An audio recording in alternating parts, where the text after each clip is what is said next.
Bonsoir, c'est le retour de Mauvaise Langue. Voilà, on est là. J'imagine qu'on vous avait manqué, non? Ok, je prends ça pour un oui, c'est cool. Vous êtes dans les coulisses de l'émission, et alors, comme vous pouvez le voir, c'est l'effervescence. Voilà, tout le monde est... on se réjouit beaucoup de vous retrouver, c'est génial. Allez, Mauvaise Langue.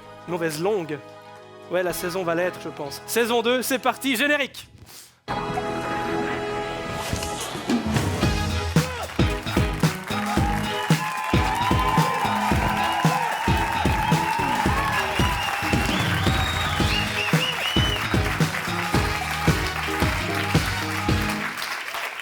On commence cette saison de Mauvaise Langue avec cette information sportive. Le Vatican sera présent aux Jeux Olympiques avec une équipe composée de prêtres, de religieuses et de gardes suisses. Et vous savez dans quoi ils vont cartonner? Dans la nage papillon. Excellente vanne. Alors, on voulait tout de suite mettre la barre très haut dans cette émission et vous donner le ton, un bon gag, un super montage, ça va être énorme. En sport toujours, la skieuse Lara Gout-Berami se confiait sur lematin.ch. Elle a été harcelée durant des mois par un admirateur trop intrusif. Toute la rédaction de Mauvaise Langue adresse ses profondes excuses à la skieuse de Comano. Elle lui assure que Thomas Wiesel est désormais sous surveillance.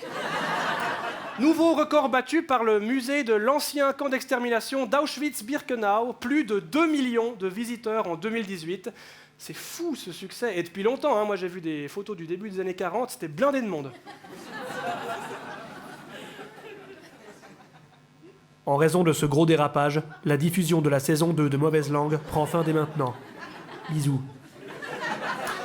Dans le genre, les gens sont cons, mais depuis Internet on le voit encore mieux, Netflix a dû sortir un communiqué en urgence lié au film Bird Box, dans lequel Sandra Bullock doit effectuer plein d'actions, les yeux bandés pour ne pas mourir. Des gens ont essayé de l'imiter sur les réseaux avec des résultats variables. Comment, ok? Netflix a dû inciter les gens à ne pas les imiter. Alors à ce train-là, on leur propose également d'avertir les gens de ne pas mettre de combinaison rouge et effectuer une prise d'otage dans la banque centrale, de ne pas quitter votre job de prof de chimie pour fabriquer de la drogue, ou ne pas être 6 amis voisins de palier à New York dans un immeuble bien placé avec probablement un loyer hors de prix dont on parle jamais dans la série. Mais cette semaine, dans l'émission, on va surtout parler de ça. Le Conseil fédéral a brillamment élu notre nouveau président pour l'année à venir. Il est beau, il est suisse et il est chauve. Portrait tout à l'heure. Mauvaise Langue reçoit ce soir un invité, un vrai. Il est beau, il est suisse et il est chauve. Il sera aussi question d'agriculture, de Vieille qui sort un single à 121 ans La farandole. et d'incendie chez les riches. C'est énorme.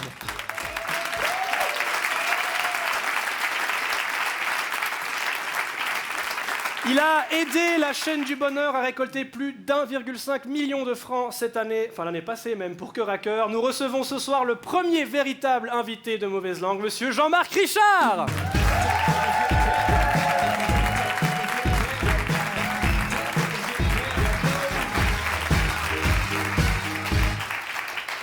Ça va Jean-Marc?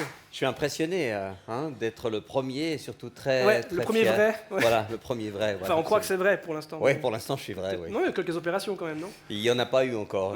J'espère Bon, qu'il y en aura bravo, pas trop. alors, c'est Ça bien. va, hein? Merci Jean-Marc. Non, on continue. Donc 1,5 million pour Cœur à Cœur. Oui. C'est le record de Cœur à Cœur. C'était la 3e année, c'était ouf. C'était surtout très émouvant de retrouver autant de personnes qui ont accepté de témoigner de ce qu'elles vivaient. Moi, j'ai été très très touché par les 60 ou 70... Là, ça va devenir triste du coup. Pardon? Là, ça va devenir triste. Non, Ah, pas ok. du tout. Non, alors- Ce sont des gens qui sont pleins d'espoir par rapport à leur avenir. Et je pense qu'ils ont témoigné aussi pour dire qu'on peut s'en sortir. Cool. Non, pardon, je le pensais vraiment, pardon. Non, alors Jean-Marc Richard, moi je vous connais depuis gamin parce que les zèbres, enfin voilà. J'avais même piégé les zèbres à l'époque, je sais pas si vous vous souvenez. Vous aviez posé une question? Ouais. C'était quoi? Je m'étais fait passer pour un Kevin de 8 ans, puis en fait j'en avais 16. C'était Ah. pas- Vous étiez- On n'a pas l'extrait, ça valait pas la peine. C'est dommage, vous étiez mineur, ça va. Hein. Oui, alors. Mais du coup, voilà. Vous êtes aussi à la ligne de cœur. La ligne de cœur où il y a des gens qui appellent et qui ont des problèmes, souvent beaucoup. Et voilà, ce sont des vraies personnes qui ont vraiment besoin de parler, mais des fois, quand même, on a envie de se marrer un peu, non? Ça arrive, ouais. Ah. J'ai eu un jour un type absolument extraordinaire qui s'appelle Reto, qui habite à la vallée de Joux, perdu dans la montagne, et qui, avec un accent comme ça, dit, vous savez, moi j'ai un problème, je livre des pianos pour Sevet, alors les couillons qui habitent au 4e étage, ils feraient mieux de jouer du pipeau. Voilà. Et il y a des moments comme ça aussi dans la ligne de cœur. Et ce type-là revient régulièrement et c'est un vrai bonheur. Il appelle souvent?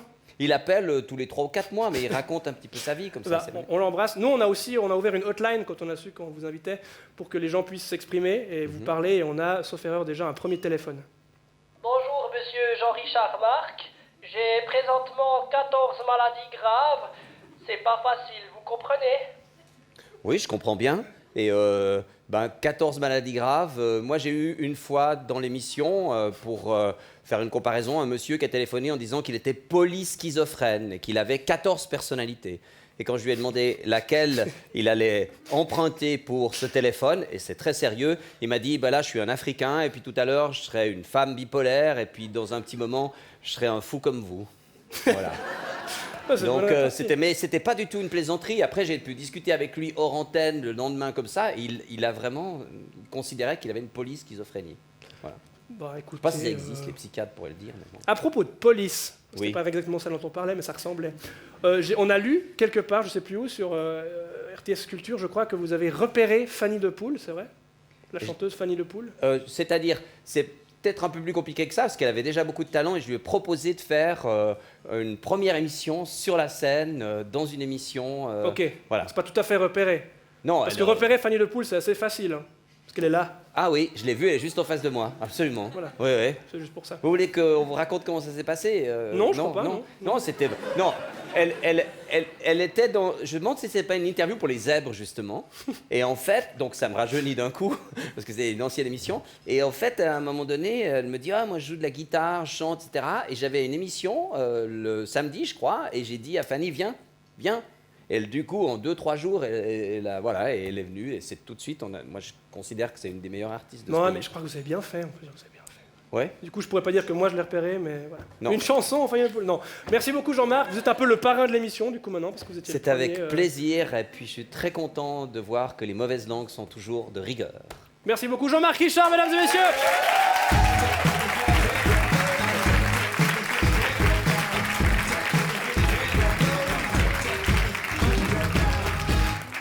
L'actualité, ça se discute à la télévision, mais aussi dans les bars. On regarde Bonne Binge.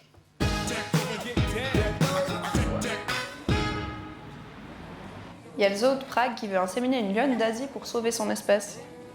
Ah je le ferais bien moi-même, hein. Non mais attends, c'est une lionne dans un zoo. Ouais, on préférerait tous se taper un beau lion qu'un humain moche, hein. Mais pas du tout. Non mais attends, regarde. Tu lui mets un beau manteau bleu et un petit pantacourt en lin. On se pose pas trop la question, hein. Ouais, c'est vrai qu'il est sympa ce petit panta. T'as vu? Les Chinois sont allés sur la face cachée de la Lune. Ouais? Et qu'est-ce qu'ils y ont trouvé? Le grand concours de la face cachée de la Lune. Vous nous avez envoyé vos idées les plus délirantes et nous avons tiré au sort des gagnants, n'est-ce pas Michel? Tout à fait, Claude. Et le 3e lauréat tiré au sort est Gaëtan, 29 ans, qui nous vient de Martigny. Alors Gaëtan, qu'y a-t-il sur la face cachée de la Lune? Du caca. Ah oui. Excellent. Excellent, Gaëtan. Un Suisse sur 3 saute son petit déjeuner. Moi je le saute avec plaisir. Je comprends pas ce que tu veux dire.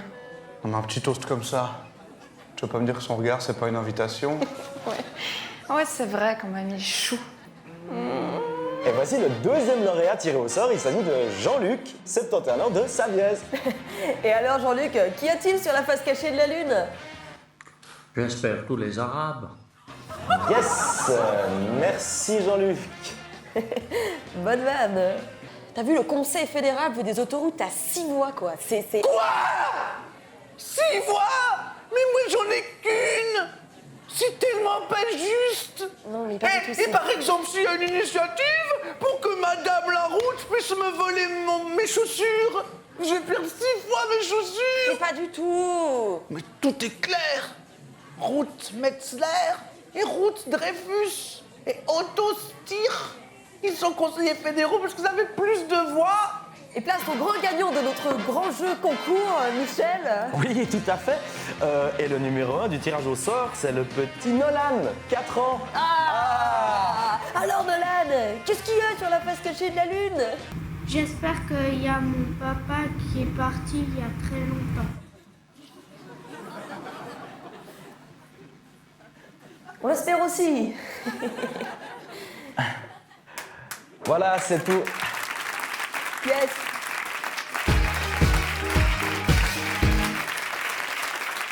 Cette année, dans Mauvaise Langue, on donne carte blanche à un humoriste stand-upper, un micro, de l'actu, des blagues, une ovation pour Monsieur Nathanaël Rochat.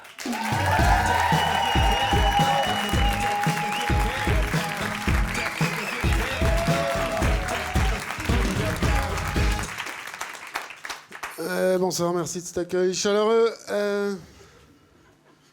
Voilà, il voulait du stand-up dans Mauvaise Langue. C'était pas mon idée. La blague sur Auschwitz-Birkenau non plus, d'ailleurs. Je tiens à le dire. Et ouais, non, j'ai une famille à nourrir, moi. Voilà. Bon, dans le sommaire, ils ont dit que je devais parler d'incendie chez les riches. J'avais changé d'avis, mais je suis obligé d'en parler un petit peu. Vous avez vu cet incendie le 31 décembre au Lausanne Palace qui s'est déclaré dans le bar à cigares du Lausanne Palace. Tout a brûlé. Enfin, j'ai lu le communiqué de presse. En fait, les gens ont tardé à donner l'alerte. Je pense que ça puait, il y avait beaucoup de fumée, donc tout avait l'air normal. Je me considère comme quelqu'un d'empathique. Mais enfin, l'incendie dans le bar à cigares du Lausanne Palace, c'est pas celui pour lequel... Ça va ? Oh, il y a des verres qui se cassent. C'est pas l'incendie pour lequel je me sens le plus empathique, quoi. Je crois pas que la chaîne du bonheur va ouvrir une ligne pour venir au secours du bar à cigares du Lausanne Palace. Par contre, il y a un autre incendie qui a eu lieu cette semaine, vous avez peut-être vu, en Pologne, dans une escape game. 5 victimes, 5 morts dans l'incendie dans un escape room en Pologne. Et je me dis, les organisateurs, ils auraient quand même pu leur donner un indice. Autre fait divers, l'ouverture du procès du rentier haï qui a tué sa belle-mère à coups de masse à Saint-Gall. Ah ouais, moi je me dis que si tu peux tuer ta belle-mère à coups de masse, tu peux travailler. Enfin, il me semble, je sais pas. Moi j'ai changé d'avis quand j'ai appris cette histoire. Depuis là, je suis pour la surveillance des assurés par des drones.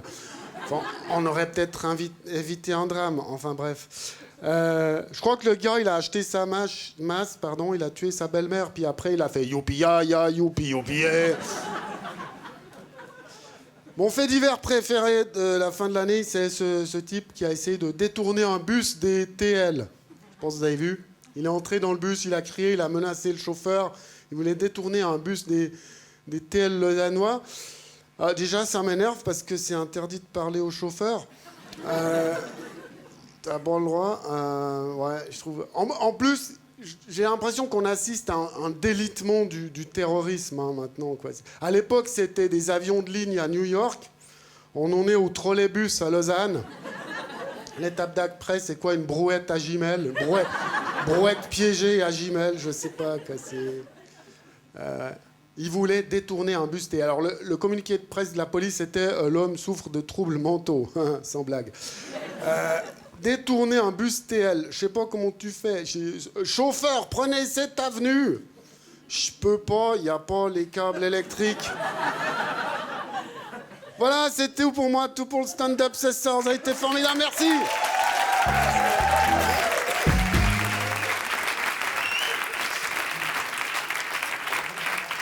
Au maximum de bruit pour mon poteau Rochat. Non, allez. Et maintenant, un sujet qui va parler aux téléspectateurs de la RTS, être vieux. Alors, ça va peut-être choquer grand-maman, merci donc de l'éloigner du poste. Des chercheurs russes se sont attaqués à l'ex-légume le plus longtemps vivant de France, Jeanne Calment. D'après eux, Jeanne Calment, morte à 122 ans, était en réalité sa fille Yvonne, officiellement décédée d'une pleurésie en 1934. Une pleurésie, oui, alors c'est vrai qu'à première vue, c'est peu crédible comme cause de mort, une pleurésie. C'est pas parce qu'il y a pleurs dedans que c'est plausible. Ouais, mon fils il est mort d'une tristounite, je sais pas quoi. Quoique, comment que qu'elle fût morte, que ce soit Vovon ou Jaja, elle était très médiatisée. Je sais ce que je sais, mais on me fait pas faire, je ne comprends pas. Je suis une bonne race. Voilà, et si on diffuse cet extrait à l'envers, on entend distinctivement qu'elle révèle l'arnaque. Je suis Yvonne, j'ai volé l'identité de Jeanne et j'ai ainsi inventé l'expression « la vie de ma mère ». Eh oui. Toujours est-il qu'à 121 ans, elle avait même sorti un CD extrait. Quand j'étais petite fille, le vieux cerceau, le vieux soleil. Yes. Bon, c'était à une époque où elle devait être déjà sourde, ça expliquerait peut-être. Non, une polémique sur la doyenne de l'humanité, franchement, moi ça me fait rire. Perso, quand j'entends doyenne 2, je pense à Madame Studer, la doyenne d'allemand qui se baladait dans le collège pour surveiller.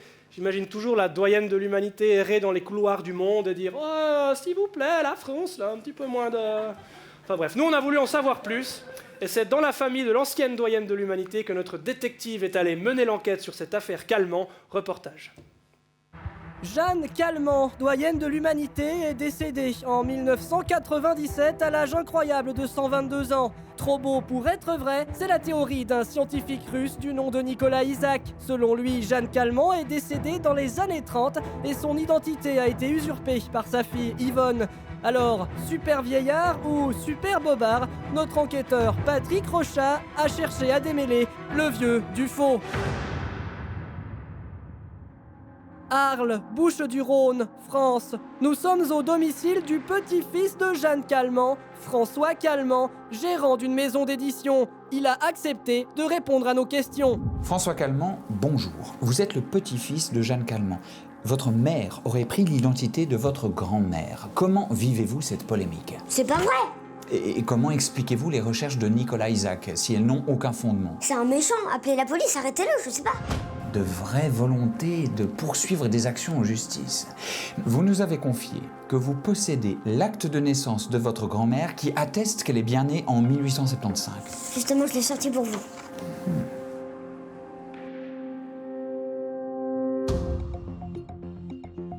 Oui, ce document est authentique, ça ne fait aucun doute. Incroyable. Le notaire est formel. Cet acte de naissance n'est pas un faux. Jeanne Calment est donc bien née en 1875 à Arles. François Calment ne répondant plus à nos appels, nous sommes partis à la recherche de son cousin médicalement. Celui-ci est un oncologue de 56 ans. Il a bien voulu répondre à nos questions et nous a donné rendez-vous chez lui pour livrer sa version des faits. Médicalement, comment vous positionnez-vous face à cet âge prétendument falsifié? Ouais. Il apparaît donc qu'il est favorable à l'idée de procéder à une exhumation des corps d'Yvonne et Jeanne Calment pour tirer cette affaire au clair. Alors, les membres de la famille Calment ont-ils menti? Le célèbre visage de la centenaire est-il celui de Jeanne ou d'Yvonne? Nos entretiens avec les descendants de Jeanne Calment nous ont donné à voir des personnalités complexes, insaisissables. Ont-ils échafaudé un plan pour tromper tout le monde? Sont-ils sincères? Alors, à quels âges Yvonne et Jeanne, les deux, meurent? La question demeure.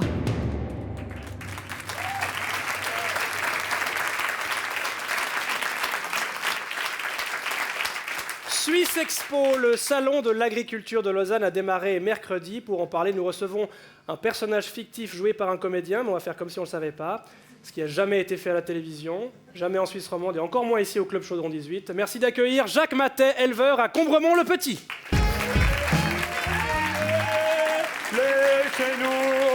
Laissez-nous bosser, en liberté toute l'année.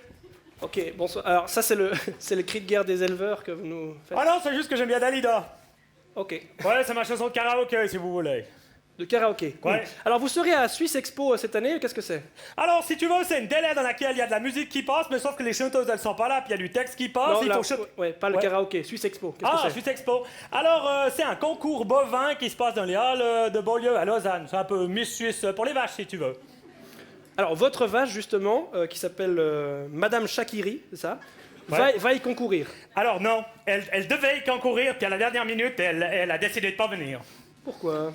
Ben, elle m'a dit, je n'ai marre d'être jugé exclusivement sur mon physique, je viens pas. Elle vous l'a dit? Ouais, j'étais en train de lui tendre les mamelles comme ça, puis elle m'a dit, ben lâche-moi les miches, je suis pas qu'un beau morceau de chair, j'irai pas à Lausanne. C'est étonnant, ça. Ouais, c'était difficile à entendre, j'aime mieux te dire. D'accord. Donc ça veut dire que vous parlez couramment bovin? Alors, je parle tout à fait couramment bovin, même si des fois, Madame Chakiri, j'ai donc un petit peu de mal à la comprendre parce qu'elle est suisse-allemande, et puis elle a des origines kosovaches, donc ça peut compliquer. Mais au-delà ça... L'exploitation animale! Laissez-nous nous exprimer! Donnez-nous un stand! Ok, bonsoir, vous êtes? Fâché! Fâché comment? Virginie Fâché, militante antispéciste. Laissez-nous bosser! Dis donc, vous commencez à nous casser l'épaule avec vos combines, là, hein? Entre le prix du lait, les vaches qui deviennent féministes, et puis les bouffeurs de tofu qui nous enquiquinent, comment est-ce qu'on fait, nous, à présent? Mais alors, monsieur, premièrement... Oh, non de bleu, vous avez bonne façon, vous. C'est quoi votre accent? C'est hyper beau? Ah, bah alors, c'est que mon papa, il est Onalou, puis ma mère, elle est Cacachou. Elle vient de Froideville, quoi, c'est ça que ça veut dire.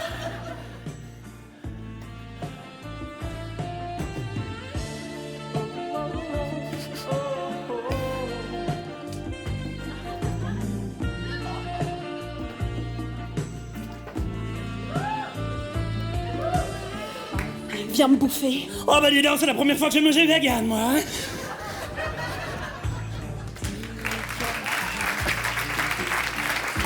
Yes, merci beaucoup. Comme après chaque élection, c'est le grand remaniement au Conseil fédéral. Et à chaque remaniement, ils se demandent, tiens, quel est le domaine où cette personne a le moins d'expertise et pourra changer le moins de choses? Guy, ton pinard, il se vend? Pas très bien, ministre de l'économie.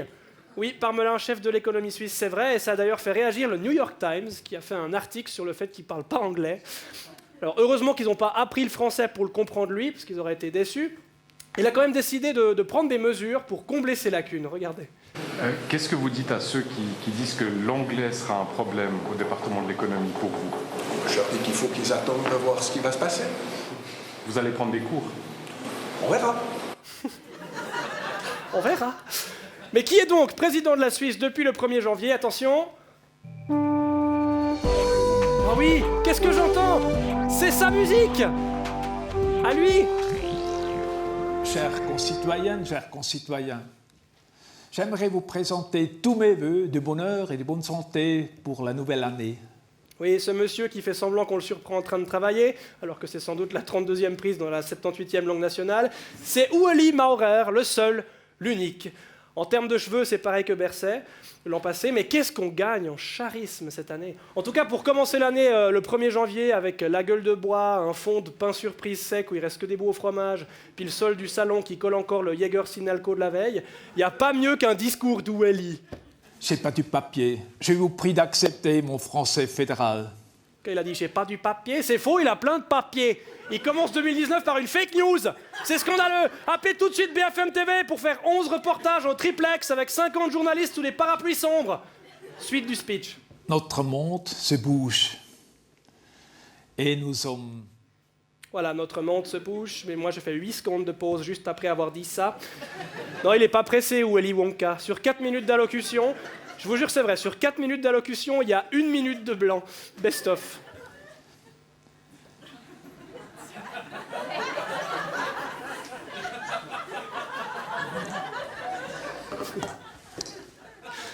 Mais là où le discours prend un tournant inattendu, c'est là. J'espère qu'on peut avancer ensemble avec un rire. Ça va mieux si on est ouvert contre nos voisins. Et vous savez, le rire, c'est bon pour la santé. Oh. Attendez, c'est une reprise, ça, non? En tout cas, c'est vrai qu'Uli Maurer a commencé par nous bien faire marrer avec la photo officielle du Conseil fédéral qui a été prise par des apprentis de 16 ans, jeunes, mais vraisemblablement matures. Moi, à 16 ans, j'aurais proposé ça comme décor. À part ça, on dirait quand même qu'Ueli, c'est un pervers dans le bus qui prend une photo d'un décolleté devant lui, mais qui a oublié d'enlever le flash de son smart. Bref, cette année, c'est aussi le départ de 2 conseillers fédéraux et surtout l'arrivée de 2 nouvelles. La première, c'est la PLR Karine Keller-Souter, interprète de formation. Elle a fait son discours d'élection en 4 langues, elle a même mis une phrase en latin. La prochaine fois qu'elle fera un discours, elle glissera un ou deux mots en hongrois, en elfique et en fourche-langue. Son arrivée au Conseil fédéral n'est pas une surprise, puisqu'on avait prédit son élection le 4 mai dernier déjà, regardez. La mieux placée, c'est Karine Keller-Souter, conseillère nationale saint-galloise et sosie officielle de David Bowie. Oui, pour une fois qu'on a dit un truc qui s'est pas avéré être une connerie, fallait le souligner. Doris Leuthard a quant à elle démissionné et elle était émue. Elle a même pleuré, les journalistes étaient choqués, ils n'avaient jamais vu ses deux yeux faire la même chose en même temps. Sa successeur s'appelle Viola Amerd et était peu connue du grand public avant son élection. Et sa campagne fut discrète, le Nouvelliste déclarant « Rarement une candidate aura fait si peu pour draguer l'élu électeur. » C'est vrai que du côté du PDC Valais, en général, quand on drague, on n'y va pas avec le seau de la gruyère. À mauvaise langue, on ne connaît pas encore bien la nouvelle conseillère, mais on trouve qu'elle a un nom marrant. Et je sais qu'on n'est pas les seuls, tout le monde a son petit jeu de mots. Et c'est pour ça que nous allons tout de suite passer au... concours de meilleur jeu de mots sur Viola Amerd.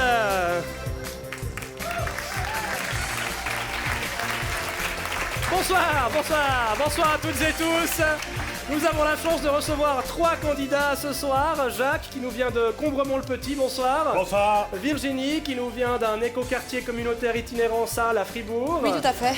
Et Jean-Marc, qui nous vient des coulisses de l'émission où il était assis il y a quelques secondes. Au plaisir. Bonsoir à vous 3. Attention, c'est parti. Premier mauvais jeu de mots sur Viola Amerd avec vous, Jean-Marc. Ça sert à rien de buzzer, c'est à vous. Alors, si on change l'ordre des lettres du prénom de Viola Amerd, ça fait voilà. Yes, merci. À vous, Virginie. Non, il n'y a pas besoin de... C'est à vous. Ah, alors j'ai pas tout à fait compris la question. Ah bah c'est dommage, vous êtes disqualifié du coup.